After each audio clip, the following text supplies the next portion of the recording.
Hey, welcome to episode number 254 of the Canadian Prepper Podcast. We are recording December 1st, 2024. My name is Eric, host of the show, based in Southern Ontario, hunter, target shooter, ham radio operator, and of course, computer geek. As a first responder, witnessed an over-reliance on emergency services during major events, started a small preparedness company to help people get better prepared for at least 72 hours, if not longer. And I'm Jeff. I am based in Central Ontario. I am a target shooter, ham radio operator, general overall handyman, and weather nerd. And whoever messed with the notes, Pierre, no, I'm not in Ohio. Nice try, though. Why is it always me? I do it once, and I'm always guilty now. Hello, everybody. I'm Brad. I'm in Eastern Ontario, part-time amateur prepper, constantly trying to better myself. My name is Pierre. I'm a tactical beard owner, based t-shirt merchant, the government critique, and the reason we hit the explicit button, but hopefully not tonight because I was told I have to be good. And I'm the frugal-ish. I wonder if that's Pierre. Gunny.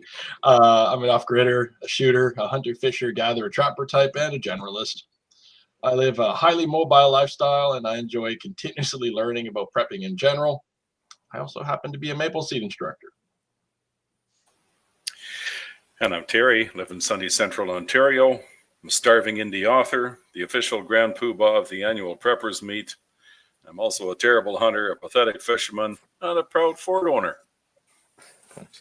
I'm Gavin, a firearms instructor, first aid instructor, volunteer search and rescue, and podcaster on other podcasts, as well as occasionally on this one.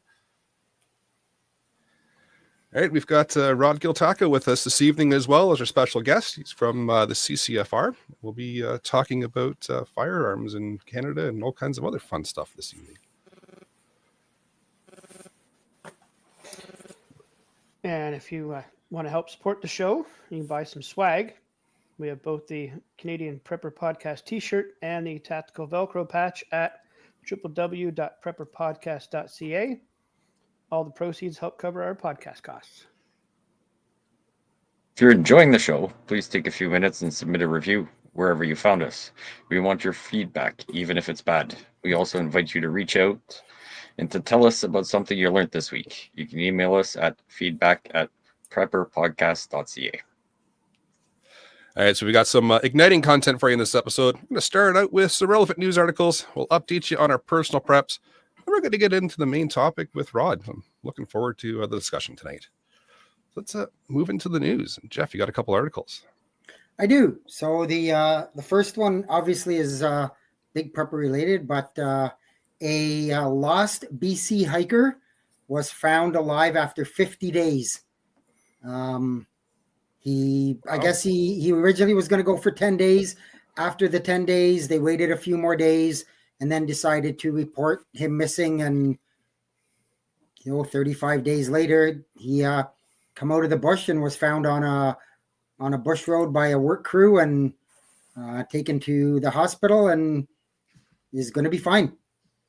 So, like I say, the article's in there to kind of read over how he kept himself warm and, a bit of what he did for food and stuff like that. So have a good read, but he's obviously a good camper and a preparedness guy in that, but 50 days, that's a long time. That's impressive. Incredibly impressive. For sure. And the second one, I'll touch on it much more in depth in my my weather blurb, but we've had some pretty intense snow squalls in not only Ontario but parts of the States. The Muskoka area, for those of you who know Ontario, has been exceptionally hard hit. Highway 11's been closed for a day and a half already. Word is possibly that it may be open later tonight or tomorrow, but nobody's 100% sure on that. It was just, like I say, I'll touch into it a lot more in my weather blurb, but should be a big awakening to anybody who's traveling in the winter to be prepared. Yeah, we got a good amount of snow here, but just up Gravenhurst, about a half hour north. Some friends are without power, and they're going to be without power for 3 to 5 days is the estimation now. So it's Jesus. there's a lot of snow that came very quickly. Yes. Yeah, somebody in Bracebridge, I know they posted they had 51 inches of snow. Wow, Inches. Inches. that's a lot of snow in a 24-hour period. Yeah. Yep. Wow. All right. Oh, with that, shall we move into what we've done lately for prep? So we'll kick off with Brad. Well, a little bit of fuel rotation. Finished cleaning up a bunch of big stuff in the yard. Working on winterizing the shed and getting a few things inside that should be inside for the winter, like some of the drill batteries and liquids and cleaning supplies and whatnot that I don't want to freeze out there. And laying out what I need and trying to figure out what I need for insulating the shed for next year. So I don't have to do those things again. I can just keep the heat on in there and be all good. Tested out snowblower today. Considering what happened 6 hours south of here, I figured it was time to do that and have to do it anyway, so why not? Found out I have to purchase some more shear bolts, and got a little bit later in the day. Time got away from me this weekend, doing some other things, and going to be testing the generators out next weekend, or maybe through the week. Well, I did test my generator. Generators plural. In anticipation of the possible snow we would get. Topped up my fuel stores, and I'm in the same shape as you, Brad, for shear bolts. I broke one on my snowblower today and went to my shelf in the toolbox and pulled out the bag and realized I only had one shear bolt left. So I will be heading to the store tomorrow to buy another package of shear bolts. Always good to have. So there's gonna be a common theme here. So myself got the Generac all fixed back up on Friday. The parts that I needed came in, and it fires up and it works. So I'm pretty happy that I was able to tear it down, get those gaskets replaced, and that was about a month ago. And then remember how to do it on Friday, put it all back together, and it fired up. It works, and just in time, I got it through a test cycle just as the snow started to kind of start falling.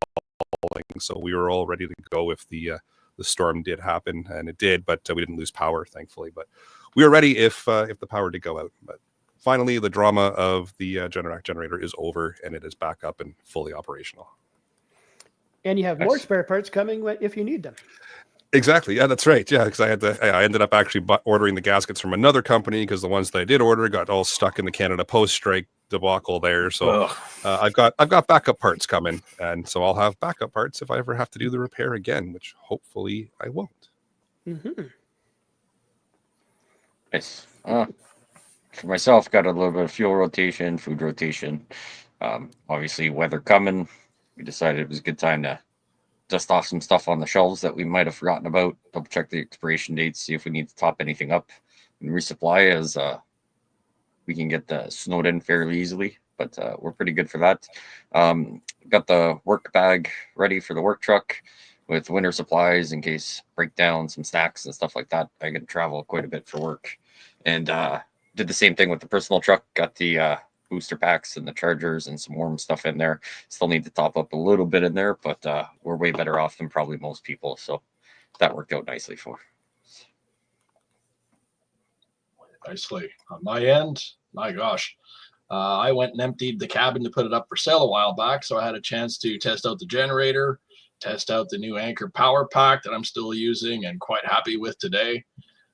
In the meantime, I've initiated my girlfriend's son to shooting. So we got one more in the community. He's hooked. I got him hooked on the 22, and I went from there all the way to 308 all in one day to 12 gauge. He's having a great old time. He's a southpaw and he's cross dominant. So I'm going to be having a good time outfitting him. Otherwise, I've been evolving my EDC for my new work environment. I've been there since basically February, so it's about time I accept I'm going to be there for a little bit. And I'm wrapping up my long range setup. Finally, it's been years. Pierre and I have committed to go and do some long range work, so I need to finish my build. Some of my builds take a long time to wrap up. Otherwise, I've been just doing a whole lot of work, and it's just getting away into the the trigger time, but that's all right. That's what I've been up to. And me, well, I tested out the snow shovel yesterday. Got the generators tested out yesterday as well. Everything's working fine. Added some more food stocks, fresh, frozen, and freeze dried. You know, a prepper never has too much food, right? Yep. This is true. Absolutely. And Rod. Oh, hey everybody. It's funny because I would consider myself a fair weather prepper for 20 years. And I just don't tell people when I test my generators or cycle fuel. So I feel like I'm at like Preppers Anonymous. Yeah, I actually, oddly enough, it's funny you guys mentioned that. I did rotate some fuel myself, and I did start my generators, although my climate is a lot more forgiving than yours is. But my most recent big prepper move was I purchased a freeze dryer. Oh, Nice. Oh, yeah. very nice. The preppers know what a freeze dryer actually. People are like, like to make beef jerky. I'm like, no, Oh, no. not to make beef jerky. It's the most expensive beef jerky you ever ate. That, but Yes. yeah, I did purchase the extra large Harvest Right, and specifically because I wanted to do as like freeze dry as close to pure carnivore food as possible, because if anything goes wrong, I'll end up having to eat garbage again, and all my old problems will come back. So I've probably freeze dried 1,000 eggs and I don't know 100 pounds of ground beef and what have you, and continue to do it every couple of weeks. Nice. That's awesome. A freeze dryer is like the holy grail for most preppers. So that's Yeah. amazing. Yeah. Yeah. Nicely. Well, it required me to wire in 20 amp plug and all that stuff too, right? So it was a bit of work, but it was worth it. You can see And Scott in the Scott. live chat is envious. Oh, that's fantastic. We're all envious. Well, Oh yeah. now we have to just scroll off on freeze dryers, I think. Well, I mean, it's all the rage with the kids and freeze drying candy and all that stuff. Yeah. I did do some ice cream sandwiches, not for me, like I won't eat them, but for everybody else. And they're a little weird, but they're good. I tried one, but yeah. Yeah, they are weird. Yeah. They're good. Very cool. Some stuff, awesome. just freeze dries better than other things, I think. This is true. Well, let's move into the firearms talk, and then we can maybe find a way to scroll off into freeze dryers as we go. So the main topic tonight, we have Rod here from the CCFR. We really haven't talked about firearms too much on the podcast. We've kind of steered away from it. We haven't talked about. We've kind of breached the topic here and there. We've never really done a dedicated episode. So we thought it's about time. 254 episodes in, we should probably breach the topic, talk about it. It's a popular topic in the preparedness world. Everybody wants to know about firearms, proper use of them, licensing in Canada. A lot of our listeners come from the States. And then we've got listeners from Ontario and across Canada as well. So talking about the licensing differences, that kind of thing. And then we'll just we'll touch on wherever we kind of end up with firearms. So maybe we'll start there with the differences in just the licensing and what's required in Canada. Did you want me to answer that? Sure. Okay. Whenever you want me to speak, just go, hey, Rod, answer this. Perfect. Will do. Yeah, There's a lot of people, and I'm sure I'm not the only gun owner here. But well, in Canada, we have a licensing system. For anyone to be in legal possession of a firearm, you have to have a license. That's how it works. And if you want to just own long guns, so typically rifles and shotguns for a hunting or sporting purpose, you need a possession and acquisition license in Canada, which requires you to take a one-day safety course and fill out the application, which is quite an undertaking. You need a picture. You need spousal sign off here in Canada. You need 2 references that have known you 3 years or longer. Your family members are okay, but two other humans that know you that could be interviewed. If you're not married, you need to list all of your conjugal partners for the last 2 years and their contact info. For some people, that could be quite the feat. Yeah. Well, yeah, like for Gavin, right? It would be like full scap or something. See attached. Or something, Kill a couple forests. Yeah, exactly. Spreadsheet. Many years ago, maybe, but yeah. Yeah. Anyway, but yeah, and then any of those people could be interviewed, and then you have to reveal any, or say, I should say, divulge any job losses, medications you're on, if you've ever had therapy or any kind of psychological help, criminal record, all that stuff. And after about 6 months, if everything goes well, you get a little card in the mail, and then you can buy unlimited firearms and unlimited ammunition. That's and you have to renew it every 5 years. There's the start to finish answer. No, it's fantastic and pretty streamlined for answer wise anyways. But yeah, like you said, it takes a while. It is a long process. It's not literally just you know what, let's walk. I feel like buying a gun today. I'm just going to walk into a store, buy a firearm. There's a whole regulated process we have to go through.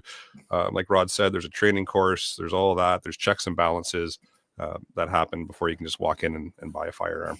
And that's just for your long guns, right? So you're non-restricted. For the restricted side of the house, it's an additional day of training, if I remember correctly, and a couple more checks and balances. And then actually purchasing a restricted is a whole different ballgame than purchasing a non-restricted. So you don't just walk out of the store with your handguns or a restricted firearm when you make the purchase. To walk out of with any handguns now, yeah. Mm-hmm, yeah. Well, even then, yeah, with any handguns at all, right now, it's not happening, period. That part sucks in Canada right now. But if that didn't happen and you're looking to buy a handgun, then you'd be waiting a little while, and then eventually you get the phone call to pick it up.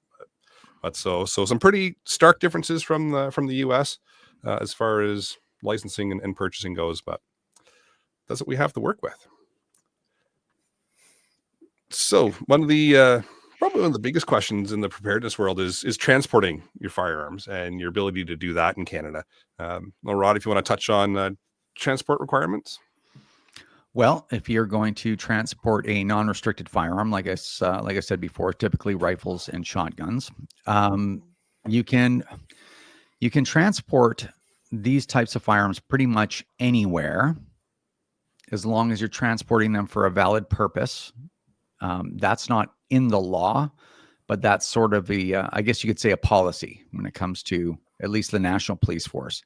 So even though you can go anywhere you want with a non-restricted firearm, so let's say a pump action shotgun or a semi-automatic shotgun, if you're pulled over in the downtown east side of Vancouver at 3:00 in the morning, and you have this gun, the police are going to believe that you possess that firearm for an unsafe purpose and probably seize it.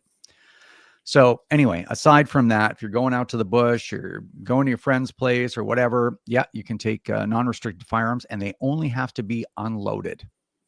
So no secure locking device required on the firearm itself, and you have to have your PAL on you, the physical license on you.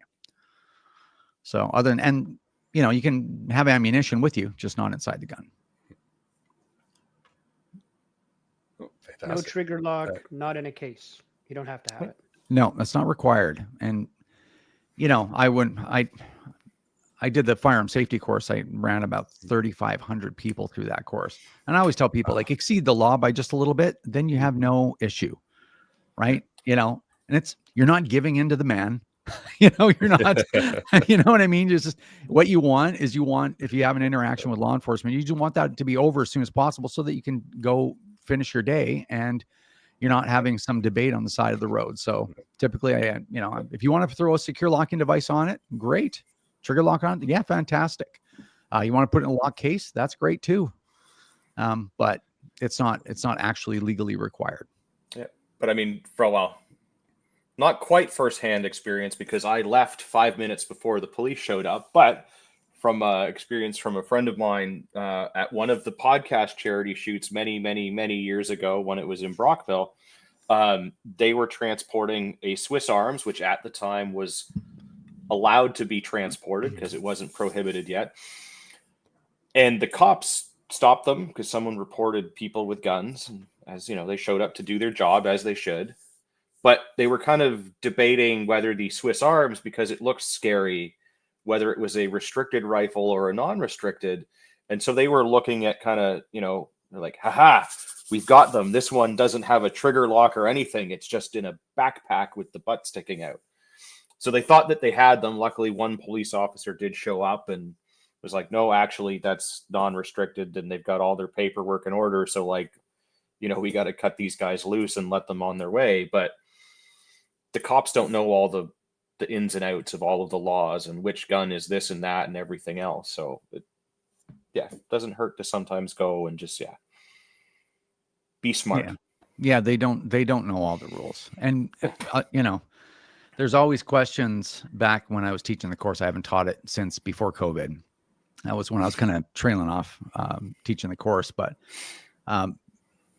people would always ask, you know, well, what if the police don't know this or that? And I'm like, just, you know, try to talk your way politely out of that, because police are generalists. They are not experts. They're not experts at anything. So they're just generalists. So that's what you're dealing with. So it's good for you to know the law very, very clearly and be very confident in it. So it's to your benefit to be really fluent in the law, and because they won't know it. I've held a little bit of a course on the side of the road myself a couple times. Even with the Liquor Control Act, actually was a good one, where I had liquor in the front seat of my truck in sealed containers, like sealed bottles of beer. And I got pulled over a roadblock, and they're like, "You got any liquor in the car?" I'm like, "Yeah, right here. Got a bunch of stuff in the bag." Like, "Pull it over." And I'm like, "Oh man, this is going to be embarrassing for somebody." So he's like, "You can't have that in there. It's got to be farthest away from there." I'm like, "You're probably referring to open containers have to be in the furthest compartment from the driver, but sealed containers, I could actually have them in my hand." That's what the Liquor Control Act says. Wait here. And then he comes back and he goes, "Yeah, have a good one." Gives him back my stuff. Not sorry, man. You know, like, "Oh, you're right. Yeah, you know, I forgot." Like, but that's a win. As long as they're out of your life and you're on your way and your day's not getting screwed up, that's a win. Yep. So let's spin this a little bit into a preparedness scenario, where you've got an evacuation requirement now. So a natural disaster of some sort is going on. You need to leave your primary residence, and you've got some firearms. What can you take with you? What can you not? Let's say you've got restricted and non. What are your options there? That's the hardest question, especially for somebody like, I don't know. I guess I would say like me, but people that have more than a few firearms. If you're kind of a regular person, you got 3 or 4 guns, no big deal. You know, just make sure they're unloaded. If they're non-restricted, if they're restricted, that gets tricky, because, I mean, if you're under evacuation order, you know, there's not much you can do. You're not going to leave your guns there in your house to, you know, wash away in the flood or to get burned up in the fire. Although what you can do is you can, as you're leaving the house, you can call 1-800-731-4000 and talk to the CFO and say, "Hey, listen, I've got my restricted firearms. I'm in evacuation. What would you like me to do?" And at the CCFR, we've dealt with that a few times just with members. And typically they're like, "Just keep them with you. You know, we don't, what can you expect from people?" But in a situation where some of us maybe on the, on the podcast here, have more than a few guns. Allegedly. Yeah, allegedly. Don't know what you're talking about. Potentially a truck bed full of guns and ammunition. Yeah, I don't know. I don't know the answer to that one. Pick your favorite. Yeah, pick the ones that you think you're going to, quote, need, end quote. Yep. Yeah. Take those ones. You know, this is, of course, only a problem if you keep them all in one spot, right? Allegedly. Potentially. Yeah. Well, I mean, technically the ones that are registered need to be all in one spot, unless you've got creative with your paperwork, which can be done, but they generally frown upon that and make it as difficult as possible. Now, this is a really big topic, and we've got somebody acknowledging that here in the comments. Yep, that's me. Says, remember High River. Now, Yep. for those of us who know already what that was all about, that's great. But for those who might be new, or for our listeners in the States, Rod, can you tell us what happened a little bit about up there in High River and the impact that has left on us? Scars. Well, the RCMP provided a really great service. They went around and secured everyone's firearms for them. Yeah. And you know what? They're so great. They didn't even have to ask them. Well, They just said, hey, we know what people want. They want us to go collect their guns when we've ushered them out of their houses.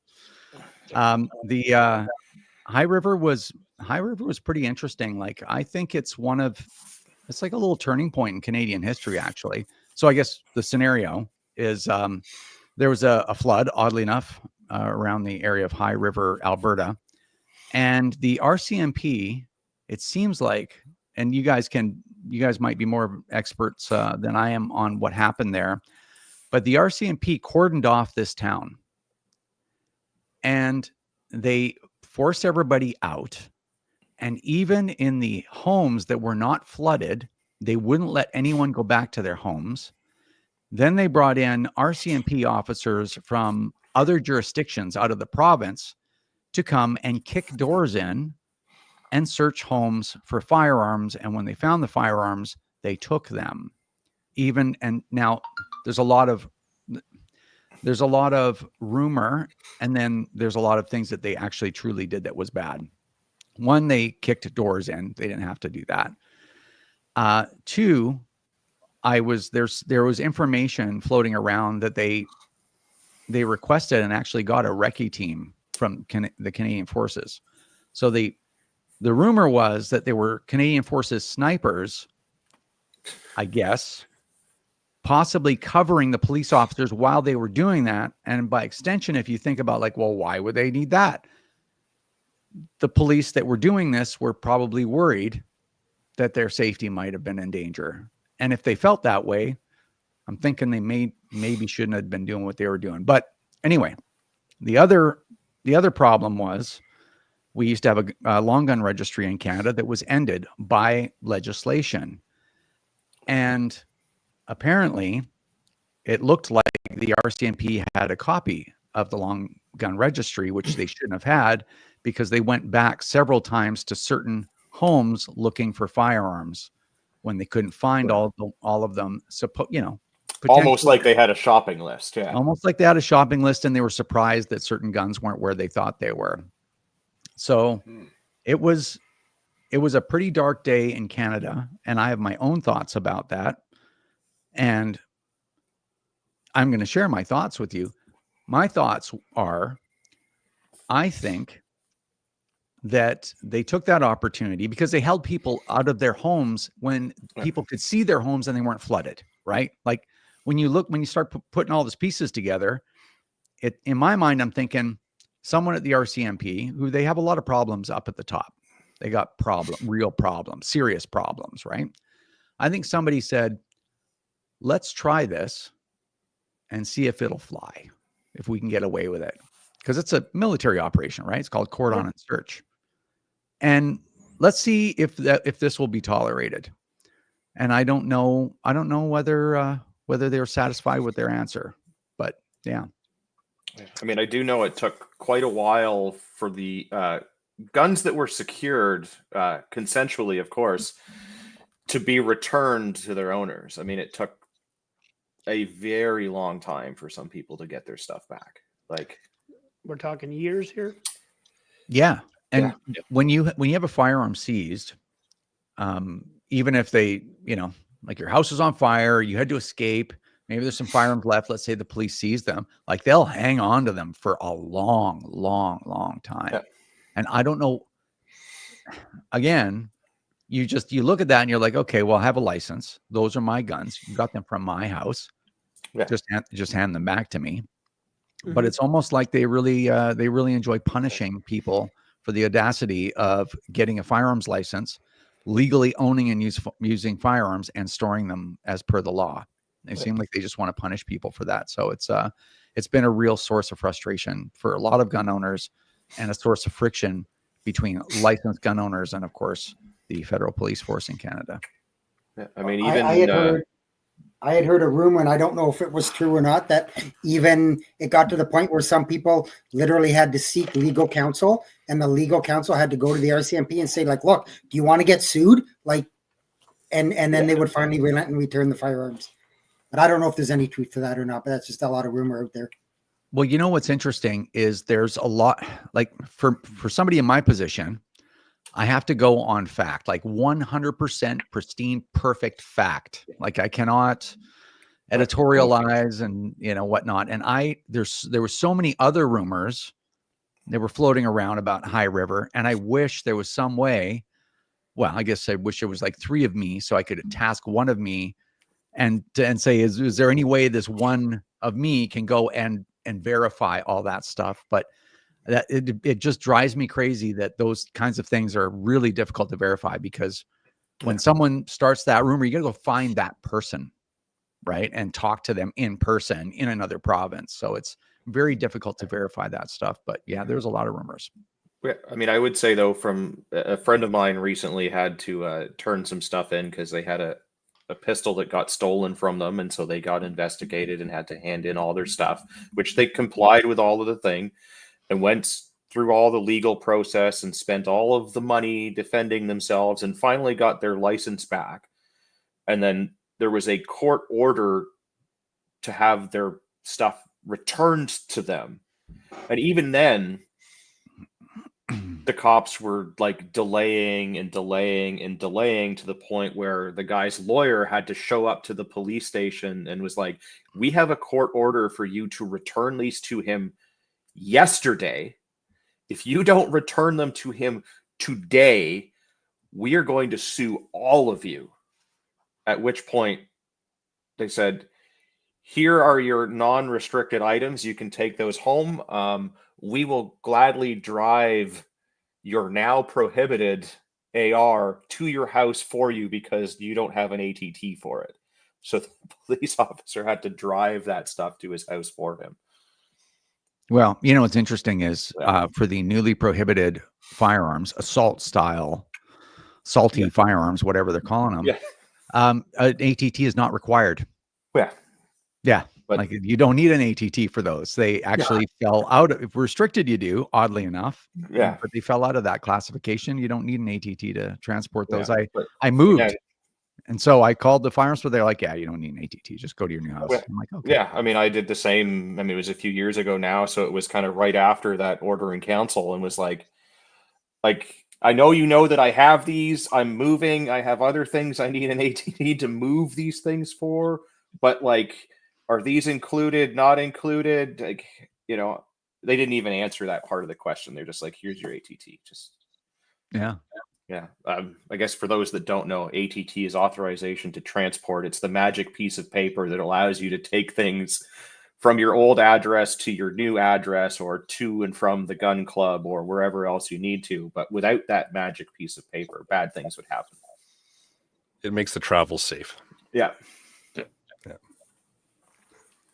So without one, you're going to get pulled over and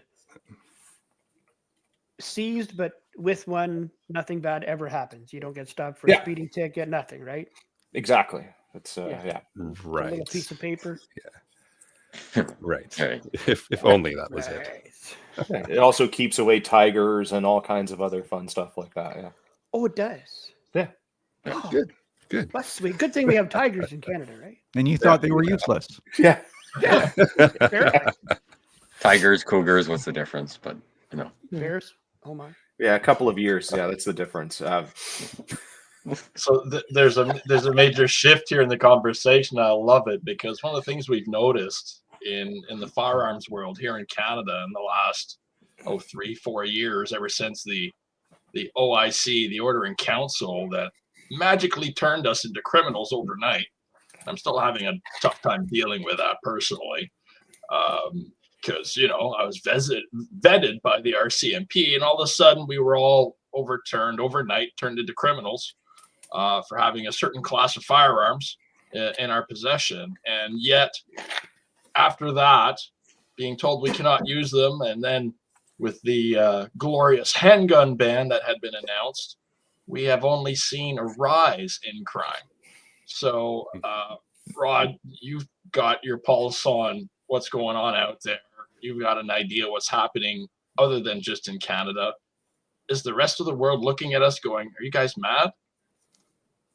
Well, not the lefties. They're like, bravo, Canada. Yeah. That's the way it's done. Yeah. Make sure that it's really unjust and unfair to gun owners. That's the way to do it. Yeah. Well, I mean, at the end of the day, you know, it's funny.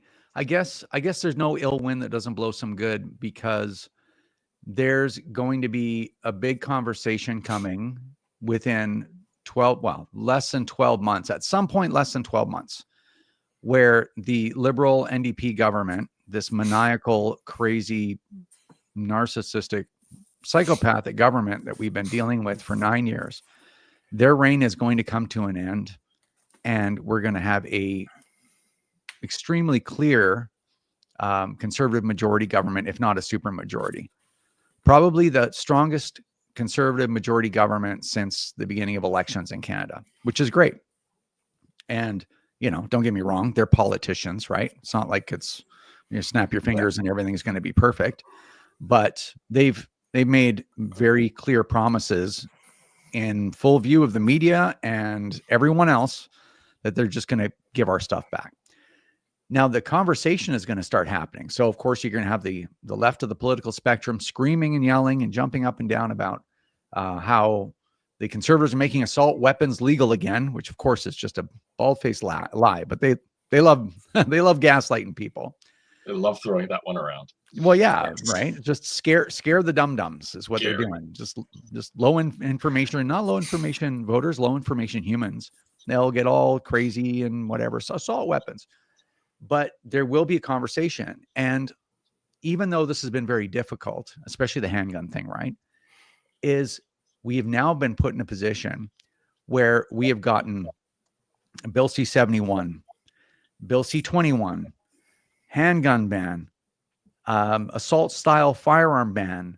We've gotten all this regulation and all this legislation, all these OICs, and firearm related violence has gone through the roof. And the most firearm related violence we've ever had in the history of record keeping in Canada, right? Because Stats Can started keeping records on this stuff in the 70s, right?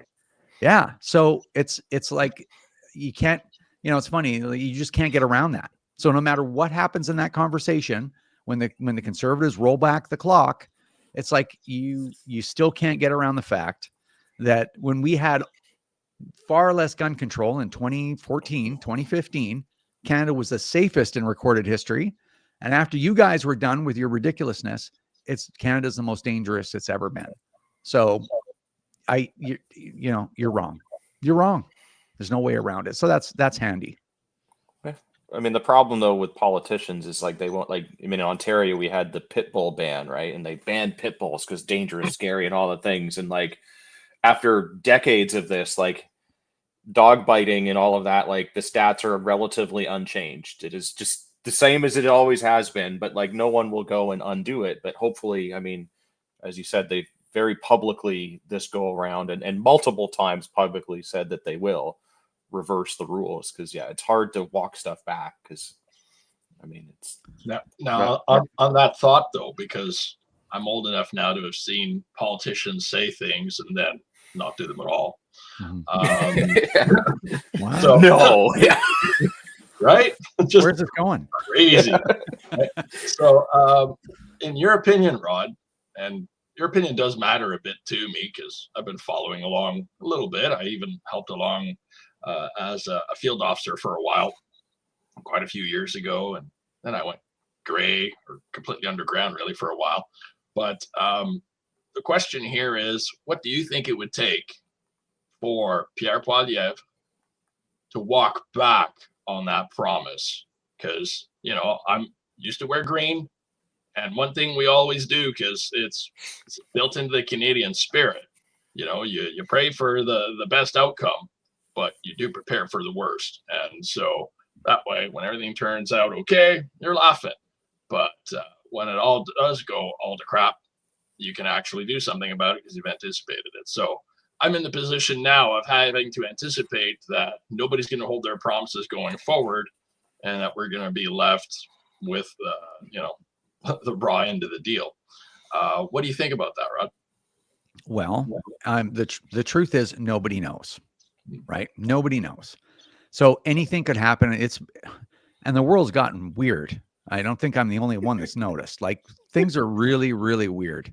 Oh yeah. So having said that, so that's your caveat, right? Like, yeah, he could just turn around and he could be worse than Trudeau, a week later, who knows, right? I don't know. All right. He goes to sleep and the parasite thing crawls into his mouth and then turns him into a slobbering leftist like the rest of them. And it's like, oh, we knew it. Right. It's too good to be true. Really happens? But but here's the political scenario here. So Pierre Poilievre gets a supermajority or a very clear majority government. They made the promise in front of the media, in front of the liberals, in front of us, in front of everybody. And this is why it's different than the Harper era Conservatives. They made that promise in front of everybody, and they took all the heat for it. And they're sitting there at supermajority, pulling towards a supermajority. Now, when he wins, whether he wins a supermajority or just a clear majority or just squeaks out a majority, he won after telling everybody that he was going to reverse all of the bans. Oh, that's verbatim. All of the bans. So there is no political advantage for him to not do it. It's only a political disadvantage because he's not going to, a bunch of liberals, they're like, oh, okay, thank goodness. Okay, we're going to support you now, Pierre. We're too divided. This is what I'm saying. Like, it's a very different time politically than it ever has been in my life. So the only thing that's going to happen if he walks that back is he's going to lose support because everyone has accepted that he's going to do that, and he's still going to win a majority. So the only thing he's going to do is bleed support if he starts walking back the things that he said. Now, back when Conservatives are just trying to squeak a majority, maybe we'll play the middle a little bit. Like, there was something in it for them, right? And you can credit actually Pierre Poilievre as an individual for this, because if you remember back when Aaron O'Toole was running, he's like, oh, true blue conservative, I'm going to go on all the podcasts, and we're going to all have full cap mags and, all the rest of this garbage, all the ban. And then as soon as he got into it, it was like, oh, why? Because he wanted to play the middle, which is kind of funny, actually. And everybody criticized him for it. He's like, he gets in, goes, oh, I'm a true blue conservative all the way, guns for everybody, whatever, and he gets in, and then all of a sudden he's like, oh no, I'm a centrist, maybe even center left a little bit. And it's funny because I stood back. I was pissed off because I want my guns back because there's no good reason to take them. But at the same time, I kind of just sat back and watched this because I'm like, man, I'll tell you this. If he wins, right, because the election was coming up, right? If he wins by doing this, everyone will hail him as a genius. But he didn't, so everybody hailed him as an idiot, right? But if he would have won, right, everybody was like, oh, man, he reached across the aisle and pulled everybody in, built the big tent, right? But anyway, when you're sitting in a position like that, taking that tactic, that's where you might be like, oh, okay, I'll placate the gun owners a little bit, but I won't give them anything because I want these leftist voters. Everybody knows where everyone stands now. Pierre Poilievre is like, Canada screwed up. I'm going to fix it, including public safety and including victimizing licensed gun owners. He has everything to lose by not doing it and nothing to win. Does that make sense, or am I babbling? No, that makes sense. Total sense. I could be wrong, right? But that's how I see it. Resonating with the rest of our panel. That's for sure. I think you're bang on. That's a great way of putting it. Yeah, that's a lot nicely worded compared to what I would have said. Well, yeah, I mean, it is sort of interesting as well, like with, JT going south of the border there to meet Trump before he becomes president, which I'm not sure if that's totally legal or not based on some rules in the States. But part of the discussion is fix your border security or we're going to hit you with tariffs. So, I mean, might be an interesting tie-in with smuggling across the border and guns and all of that stuff going on right now as well. Yeah, I don't know. It's interesting with him, Yeah. and he's not president yet, and Trudeau is the most disgraced, Yeah. dumpster fire of a prime minister who is never going to see public office again, Agreed. unless he runs for mayor of Montreal or something. And it's funny. But it was good. It was good. He probably had to sit at the kiddie table and get humiliated. Yeah. While everybody ate at the adult table, and maybe even we got put over the knee in front of everyone. But Yeah. I mean, sometimes that happens, and sometimes it's, ultimately good for you when it does, because it pulls your head out of your ass maybe a little bit, but yeah. Kind of an opportunity for growth there, but we'll see how that goes. Yeah, I mean, he's had 9 years for growth, and hasn't really worked good. If he was capable of learning, yeah. If anything, it's gotten worse. I mean, the temper tantrums seem to be more often and bigger and more elaborate. But so question: a few people that are either new gun owners or plan to, and see how the OIC went, the handgun ban, and all the legislation coming through for firearms that might have deterred from trying to get a firearms license or pushing them to get one. With the OIC ban, most of the restricted firearms now being prohibited, what is your advice for people that are still wanting to? Is it not that it's not worth, like, I didn't get my restricted when I did my firearms license, and then I was like, oh, I should do that, and then I waited a year or two, and then the OIC happened and everything, so I'm like, I kind of shot myself in the foot. Even though I wouldn't be able to use it, I could at least still have it here. So I'm at the dilemma where I'm like, hey, would it be worth looking into upgrading my license to restricted? Or people that are looking to get into this, should there be a strong push that, hey, let's get everybody that wants to do this, let's see if we can push a big restricted firearm license through for when this goes around, that, all the sporting that everybody loves and wants to do can hopefully survive. Well, right now, firearm safety course instructors are still teaching the restricted course. So if you're not familiar with handguns, let's say it's just somebody that's not familiar with handguns, they can go there and handle handguns, right? They're inert, but still, you can learn how to load, unload, all kinds of different handgun actions, learn about the laws, whatever, and get your restricted. It depends. I mean, if you got a couple $100, and I don't know how much the restricted loan is, probably $160 or something like that for the day. And then the application fee is going to be, I think, $60. It's been a while since I taught, right?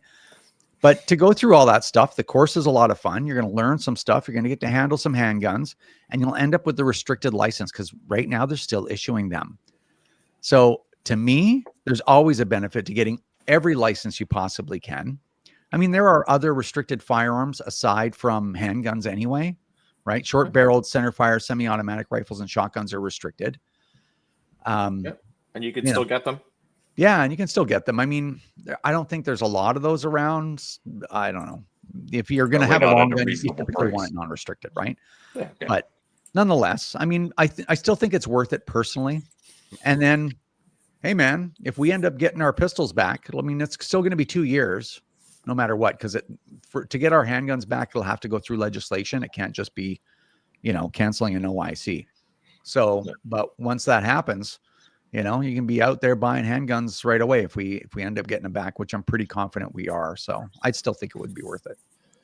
Yeah, I mean, my concern is if people don't do the restricted course, the numbers drop off, and then they stop offering the restricted course, and then they stop offering the restricted license, and then it's like, well, now what? I mean, yeah. So, I mean, well, yeah. Numbers are a thing, and we need to have numbers on our side. So, I mean, I would tell people, and I do, like, go do it, because you can still buy, like you said, like short-barreled center-fire rifles, or you can borrow a pistol as long as you have the right license. I would still encourage anyone to go and get them, because as Rod says, it's a numbers game. Yeah. When I was working at the shop behind the counter, I had a goal, and that was to arm as much of Canada as I could, starting with women. And I'm not kidding. That was my goal. Why? Why? Because it was a time when shooting was a generational thing. It was passed down from father to children, and girls were just as much apt to learn as the boys. And this is just the kind of country we had where it was essential knowledge. So that was my goal.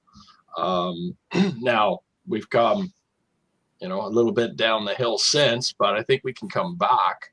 A big part of it, though, is to keep in the sport. What I'm concerned with the handgun ban and all of these regulation changes to the ATTs is that we're now stifling the sport, the handgun sport, which was quite rich in this country, has been seriously choked out with the need to have an ATT for anything other than your home range or outside of province. So if I want to compete and go to events outside of my province, it's just getting even harder and harder than it used to be. Or even traveling to the States to get training, which is something that I want to do. You have to get an ATT for each run now. So I'm really hoping we can reverse this handgun ban.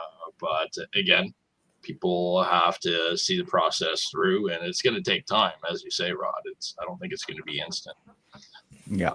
But my concern is that there is the incoming and impending death of the sport with all these measures being in place, and OIC is not all that different. And so that kind of leads us into this really great question about the court case. It's come back a couple of times here in the comments tonight, so we may as well address it, right? So the problem asks, good evening all. Question to Rod: will the court case give us anything more than just satisfaction if we win? OIC 2020 is now Bill 21. Yeah. So the OIC, we have a good chance of winning on that point. Our court case had a whole bunch of things, right? We had a charter challenge. We brought in self-defense. We brought in a bunch of stuff that we try to roll into that court case and try to get decisions on. The judiciary in Canada is, I don't want to say too much about that until we get our decision on our appeal, but it's disappointing. But nonetheless, we think we do have a really strong case on the order in council being that the government did not have the authority to file that. They didn't have the authority to use that OIC to ban guns because they never had the authority to ban them under the criminal code. So I think we got a really good chance of overturning that. The real question now is, well, what does that look like? And even our legal team really doesn't know because it's complicated. So I don't want to waste a bunch of your guys' time telling you all these, all these moving parts. But if the OIC is overturned, the effect at law would be as if it didn't happen. So great. All right. It didn't happen. Well, the problem is I don't have a registration certificate for my AR-15s because they were all nullified. Remember, there's a big fight about, well, there's no such thing as nullification of a registration certificate. And then they're like, now there is, right? Because I said so, right? This is how they run stuff, right? That's what makes it increases tension pretty high. But anyway, so I'm, my question, because I'm just a dumb myself, I said to our lawyers, like, so that means it's just like it was before. I can take the AR and head out to the range. They're like, well, hang on. You don't have a registration certificate, and to take a restricted firearm to and from an approved shooting range, you need a PAL, an ATT, and a registration certificate for the firearm. And I'm like, okay, well, maybe the registration certificates go back the way they went too, because that's part of the effect of the OIC. So I still have my registration certificate. It's now valid again. So we don't know whether it's unnullified. Yeah. It denullifies itself.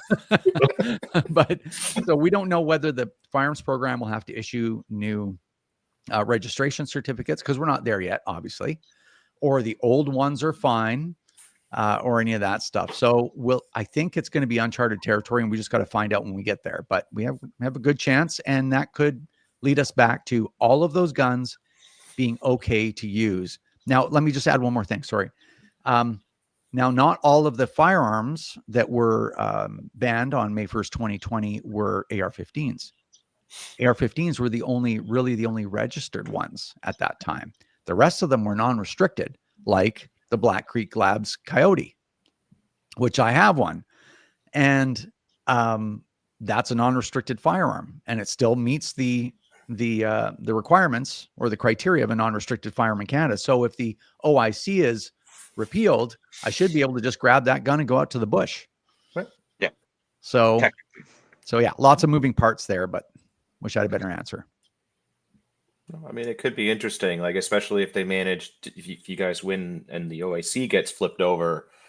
Well, we still have the handgun freeze, so we can't buy new handguns, but we might be able to shoot our ARs again or other things that were on the OIC. Yes. Before we get new handguns. But then that's the other interesting thing, because the OIC specifically names, 8 or so variants that they inflate the number because it's all the variants and models to 1,500 or something, but like essentially something like 8 different firearms. But there was a bunch of stuff that was banned after the fact, so it hasn't been named. They've just switched the FRTs, but even in court, they themselves said that the FRT is not law. Yeah. So there's a lot of weird things that are banned but aren't banned, but yeah. And they just make stuff up as they go. It's frustrating. It's a lot of fun. The state of firearms law and regulations in this country is just a horrible mess. It's a dog's breakfast, and it's just a wonder that we don't have more firearms seized than we already do, because. I think a huge part of it, when I got back into the world of it, I was away from it for a long, long time.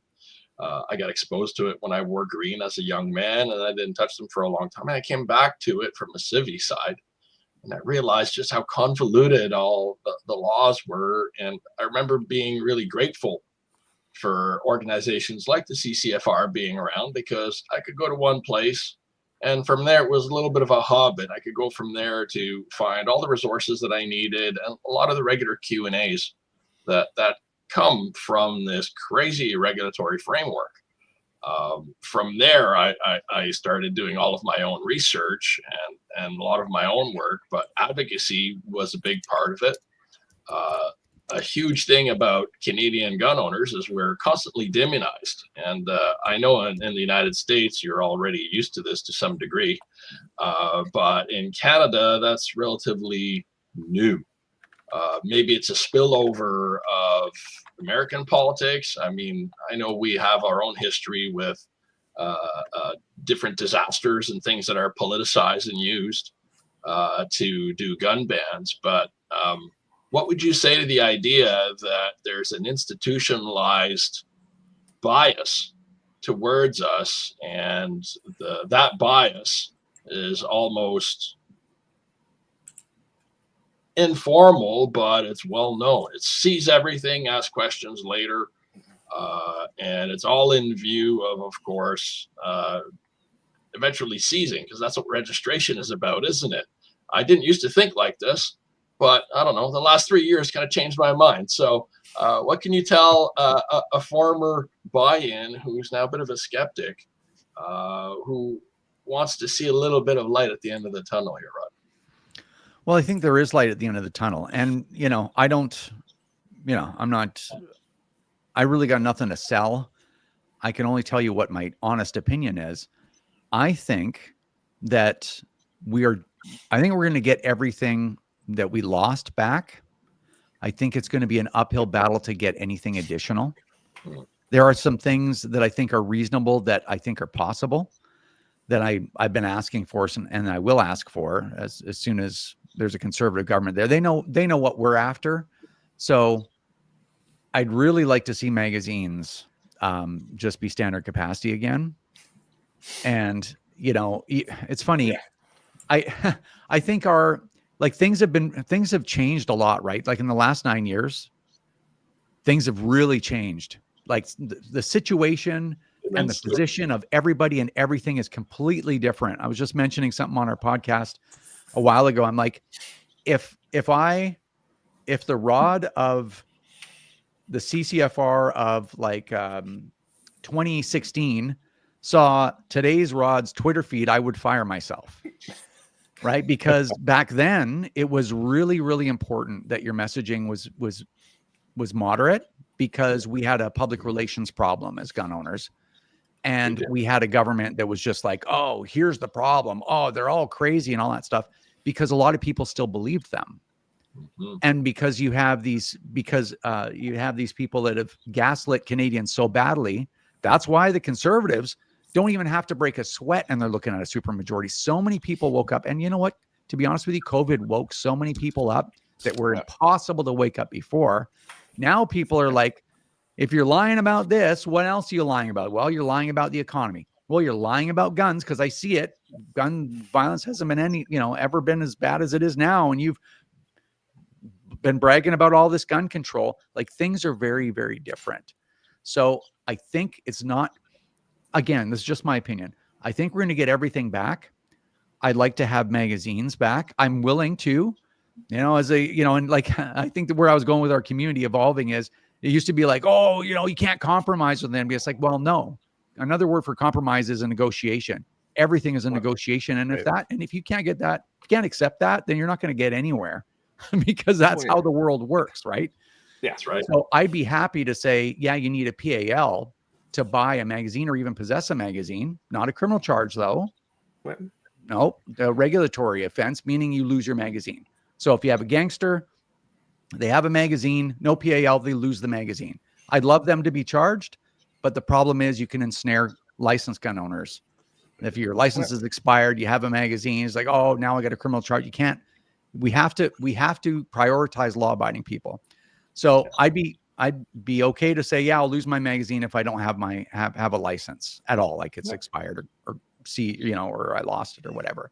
So I'd like to have magazines be regulated, but us have full capacity magazines. I'd also like to see people be able to discharge any firearm they own if they live in an area where firearms can be legally and safely discharged. So if you have handguns, you live in the middle of nowhere, shoot your handguns. For God's sakes, why can't you shoot a 338 that Lapua that shoots 5 kilometers, and after 4 kilometers, it's still like point blank with a 357, still has that much energy, and you can't shoot a handgun. So there's some common sense things I think that we might be able to get, but I honestly don't think we're going to get that much more. We're just going to get all our stuff back and maybe a few things.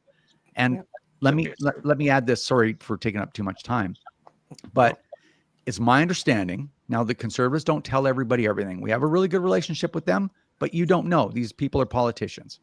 But it's my understanding that they are going to rewrite the Firearms Act. It's not going to be like no licensing and everybody gets guns. It's not going to be like that, but it's going to straighten a bunch of things out. That's my understanding. I don't know if that's true, but I've been told that by a few people, that they have a version of the Firearms Act ready to go.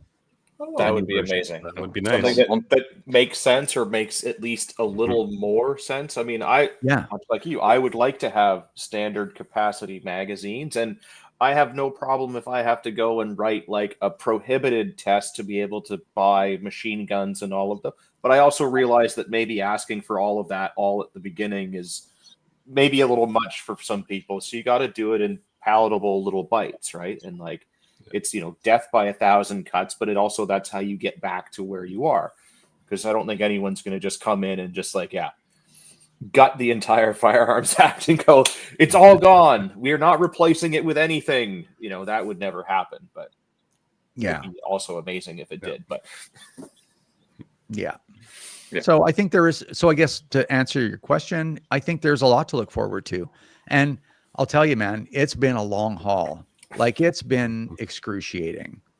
My plan was to be with the CCFR for a year, maybe 2, just to get it going, and then to go back to what I was doing. And then, I think it was like, I don't know, about a year ago, I came to the conclusion, I'm like, how am I going to even get out of this thing? And I'm like, I can't go until I win something. Like, I can't go and spend 9 years of my life, fighting with these lunatics, and then to be like, well, it's still going to be probably 6 months till an election. I'm done. So I think there's good things coming. And we just got to keep trying, right? You don't win if you give up. That's for sure. Yeah, I mean, Yep. it's almost 2025, and they made the OIC in 2020, and they still haven't figured out how to get those ARs, not even from the individuals, but from businesses that are, some of them are screaming, please take them so that I can have this money back. I mean, some of them have millions of dollars of inventory sitting on their shelves that's just can't sell it, can't do anything with it. Please. No compensation. Like, yeah. Yeah.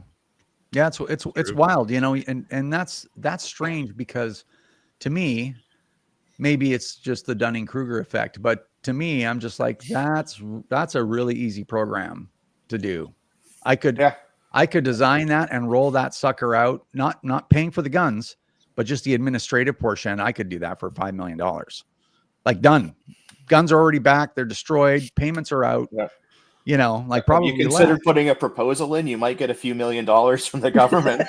Yeah. Well, I think that's what's going on. Everybody's like, oh, you need more consulting. Yeah. You know? Okay. Yeah. For a From what I paltry, see- So for a paltry sum of $4 million, I'll do a little report for you. But yeah, I almost wonder if they don't want to get those guns back, is what the reason why I mentioned that. Yeah, it would not surprise me. I mean, like I said, anything is possible these days. Politics is so just wild and all over the place to the point where, like, you know, satire publications are coming out with things, and if you take the, you know, the Onion or whatever off of the meme that's going around, you're like, I don't know if this is a real news story or not, because you can't tell in this world anymore. It's so wild. Upside down world. Yeah. Yeah. All right, so I'm cognizant of the time here, but Rod, you got time for one more question? Or Of course, I'm at your disposal. all right. So, popular question in the preparedness world. I know we're going to start some battles with this one, but ammo stockpiling. So, how much is enough? And I'm going to say you never have enough. But what are some safety considerations that people should take into consideration, especially with the emergency preparedness kind of mindset in storing, a general size of ammunition, I guess. Well, wherever you're storing your ammunition is considered a magazine, right? So if you have a room that's reinforced, even with plywood, that's probably good. I have most of my ammunition in ammo cans, but that's a lot of cans, right?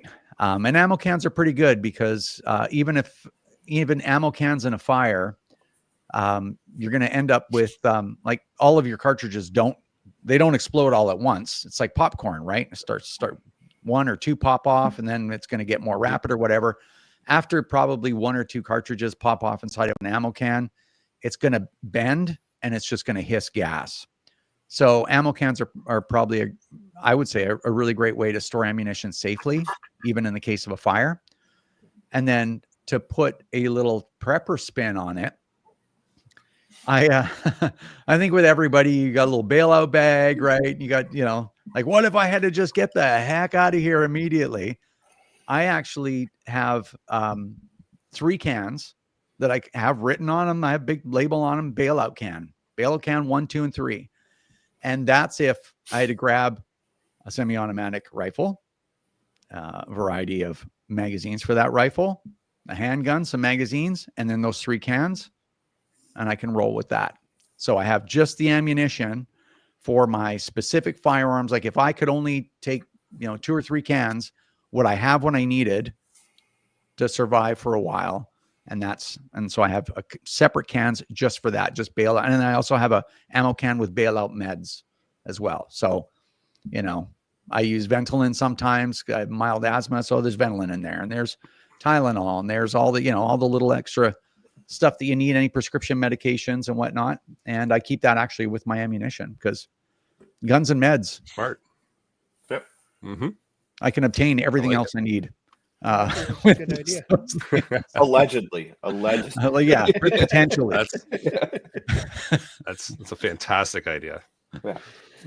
So get everybody's blood pressure kind of back up again. Maybe we'll touch on self-defense rules in Canada and firearms and kind of where those are, or what they are, or if they even exist. Yep. Well, you can defend yourself with anything from a gun to a pipe wrench.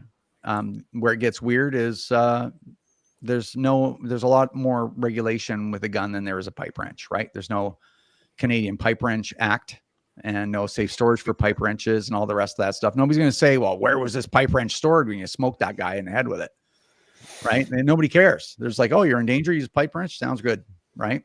You know, but in Canada, yeah, you can defend yourself with a firearm, but the bureaucracy and the RCMP and politicians tell you that you can't. You can't possess a firearm for the purpose of self-defense. The law, on the contrary, says you can.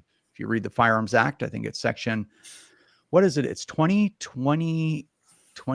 and 100. Yeah, 20.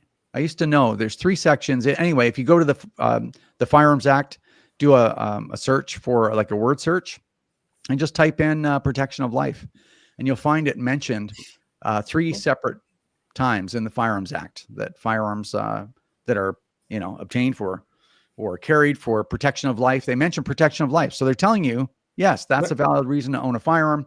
But if you are in your interview for your to get your PAL and they're like, oh, so why do you want guns? And you're like, man, it's getting weird out there. Then they're like, okay, thanks. And you're not getting your license. Right. So that's how they do it.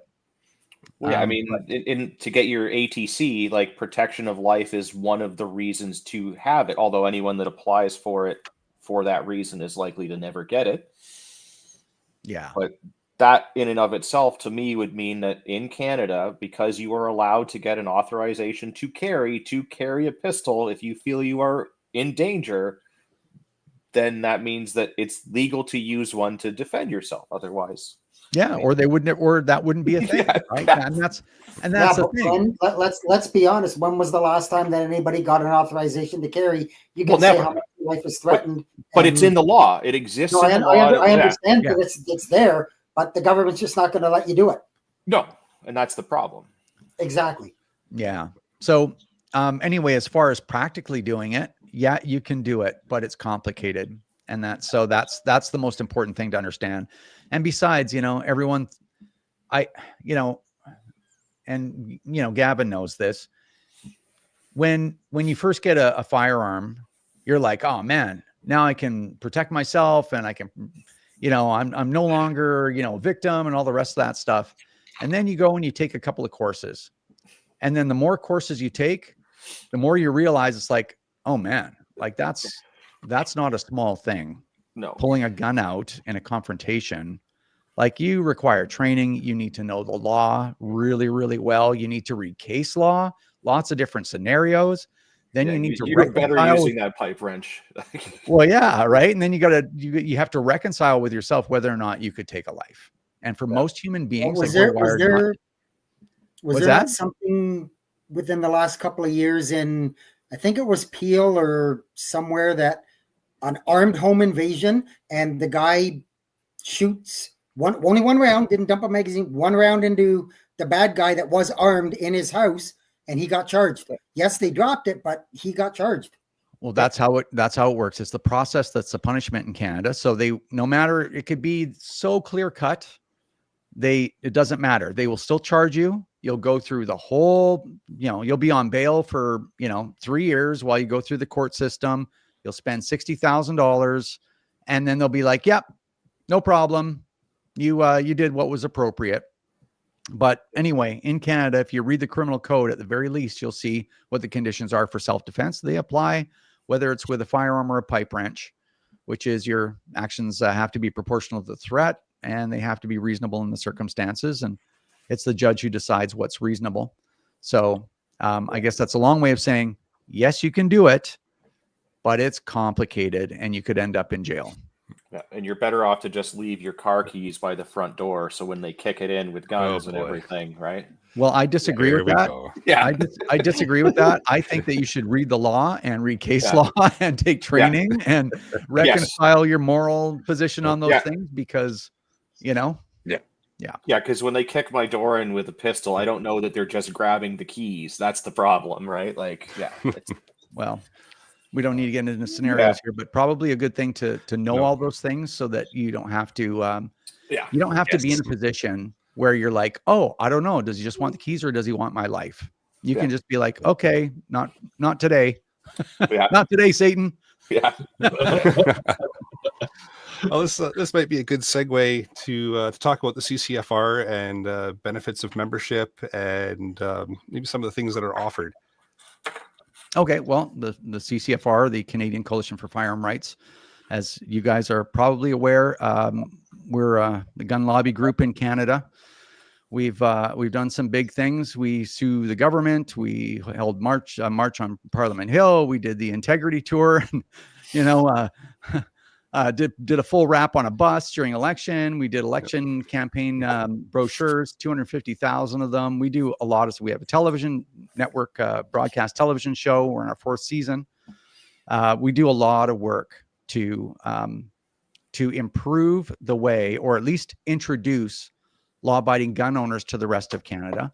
And we battle the government. Right now, our role is to undermine, destroy the credibility, obstruct, sue, do whatever we can to the sitting government right now until the next election. And then our mandate will be to flip over and assist the new government in getting our stuff back and streamlining laws and making sure that they make sense and increase public safety while leaving us alone. All the rest of that stuff. We're a grassroots group. We operate 100% on donations and memberships. So if you want to be a member of the CCFR, it's $40 a year. You can go to Firearm Rights or firearmrights.ca or ccfr.ca. If you get a $40 membership, you'll get $5 million worth of liability insurance in case you're at the range, or out in the bush and you shoot somebody's foot and they sue you or what have you, that kind of stuff. And we have some other insurance products as well. Or you can just donate to support the CCFR, and that's pretty much what we do. Well, fantastic. And you've got any other stickers. questions from the panel? Great stickers and great merch. Yeah. Yeah. My other half was questions? actually wearing her my firearms are not for sale hat out today. Nice. It's a good one. Nice. Yeah. It's a conversation starter. Seen a few of those around. It is. It's one of those ones that it's either going to go really well or really bad. But it's a conversation starter. Yeah. Sure is. All right. Any last second questions from panelists or anything you want to throw in, Rod? No, I just appreciate you guys having me on, and I thought it was a great chat. Well, appreciate you coming out and demystifying some things around firearm ownership in Canada, and just giving us your common sense kind of answers to things. It's always refreshing to hear your views on things. I listen to your podcast all the time, so to have you on ours is an honor, and just being able to, you bring common sense to the topic, right? And just it makes sense, and it's always good to hear your views. So appreciate you coming out. Absolutely. All right. With that, maybe we'll move into the podcast challenge. So it's a simple one for this evening. If you're not already a member of the CCFR, why aren't you? Sign up. Head over to firearmsright.ca and get your membership. And upcoming events, Terry.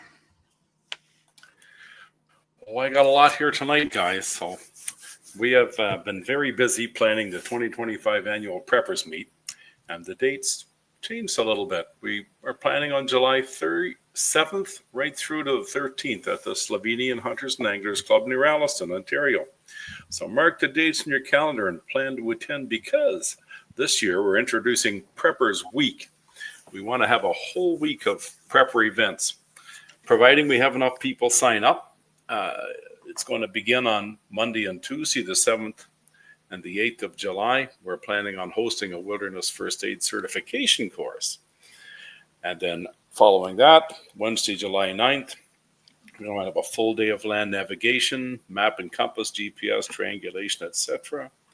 Then Thursday, the 9th of July, we're going to have a full day communications training, if possible, a ham license preparation, Baofeng radio hands-on and field training, off-grid encrypted communications, Mestastic. And our tentative Thursday night keynote speaker will be a fellow called Jeremy St. Ange. I have his YouTube channel down a little bit farther. One Wildcrafter on YouTube's his channel. And Jeremy is an interesting fellow. He's going to talk to us about the ethical means of dispatching animals in the wild for survival.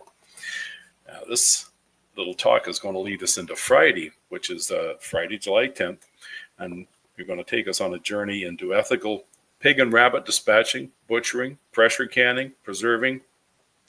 And of course, we're going to eat some of these critters that we cook. We're going to have wild edible cooking, handmade honey mead, indigenous food preservation methods. A primitive smoker will be set up, and a little bit of bug out food sampling. So some worms and mice and frog legs for those with a strong stomach that might want to participate. So it'll be a full day of food. So it should be really good. Oh, squirrel. Yeah, we didn't talk about squirrel, but yeah, there might be the odd red squirrel around. Friday night, we're going to have Richard King from Get Outdoors Safety and Survival Training as our Friday night keynote speaker. And Richard's going to be hosting a preparedness simulation. That should be interesting. Lots more details to follow on that yet. And Saturday night, July 12th, that day is going to be, or Saturday is going to be filled with all kinds of preparedness and survival related events. Multiple workshops, including safe handling and shooting of shotguns. That's where our man Gavin's going to come in. Archery throughout the day, and if possible, we're going to try and get the black powder rifle back this year. We had a little issue last year, but we're going to try again. There'll also be a big bug out bag presentation and some water survival training in that lovely swimming pool we have there. And Saturday night, this is the big one. Our main event, keynote speaker will be none other than the CCFR's very own Tracy Wilson. Wilson! Yeah, we're all excited about that. And I'm tired already from telling you. That's going to be fantastic. It's going to be great.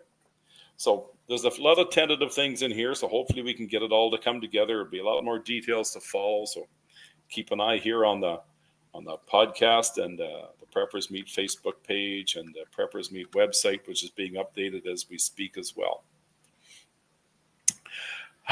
Looking forward to it. It's going to be fantastic. It's going to be a fantastic event every year. It's going to be 2025 is going to be just amazing. I can't wait. It's going to be rocking. Great. Jeff, you got a weather blurb? Yeah, I'll keep it short. We're quite a long ways in, but as I mentioned in my news article, so we had a slow start to winter, but that has come to an abrupt end. The cold air blowing over the Great Lakes has set off very intense snow squalls all around the Great Lakes. Areas in Pennsylvania, New York State, Michigan, of course, Ontario, have been pummeled by lake effect snow. As I mentioned, we're not talking about measuring snow in inches, but in feet. The heavy wet snow, of course, has brought down trees, which has brought down power lines, has knocked out a substantial amount of hydro. Most of central Ontario is without hydro. Spots are starting to come back, but I believe it was Eric that mentioned he's got a friend up north there, and they're saying they're not going to get hydro for another 2 or 3 days. So the major highway through that area, Highway 11, been closed since yesterday morning, leaving hundreds stranded. First responders worked throughout the day and into the night to remove stranded motorists. People have opened their homes. Heard reports of people along the highway just coming out of their houses with walking up and down the road, offering water, offering snacks. Even reports of some people taking stranded motorists into their house. So, as of this afternoon, the highway's still closed.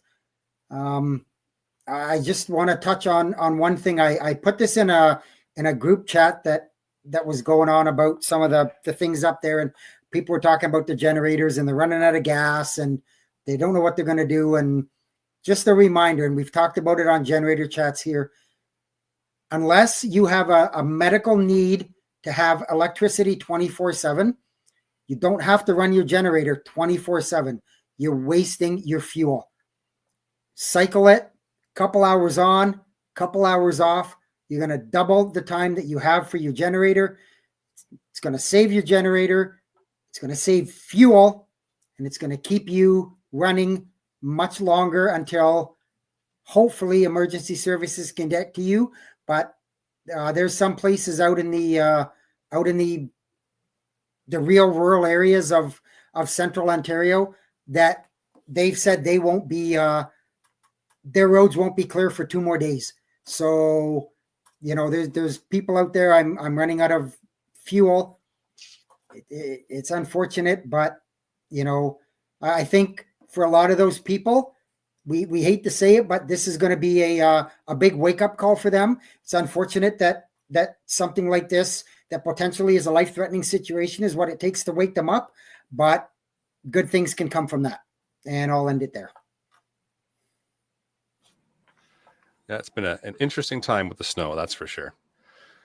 Well, with that, I'll bring episode number 254 of the Canadian Prepper Podcast to an end. You can find the audio version of the podcast on iTunes, Spotify, or really your favorite podcast app. Pretty sure we're on all of them now. Please do submit a review. It does encourage the algorithms, kind of puts us up to the top for a second there, and then we drop back down. But most of all, it does let other people find us. And we do record these shows live on YouTube and Facebook. If you want an early peek at the shows, please subscribe to the YouTube channel, Canadian Prepper Podcast, and click the notifications tab. That gives you an alert when you are going live. If you want to contact me, it's feedback@prepperpodcast.ca, or I am frequently on the Discord. And I can be reached at bradcpp@gmail.com. And I too am also on the Discord. You can find me off the wall customizing. I think we're on the socialist medias and tickety talks and all that. I am on the Discord, not crazy active, but I do keep an eye on it. Or you can find me Monday nights on the other CPP, Canadian Patriot Podcast, where we discuss critiquing government and policies. And you can reach me on the annual Preppers Meet Facebook page or at my personal email, terrylblackmore@hotmail.com. You can find me, the Frugal Gunny, on YouTube, Rumble, Facebook, the Gram, the CPP Discord, and in person at our next annual Preppers Meet. Awesome. And just another quick thank you, Rod, for coming out this evening. It was a pleasure having a discussion with you. And thank you. It was just a lot of fun. So if you want to check out Rapid Survival at rapidsurvival.com, you can get me there at the live chat. You can also email me at feedback@prepperpodcast.ca. So thanks for joining us. Until next time, be prepared, stay safe, and keep learning.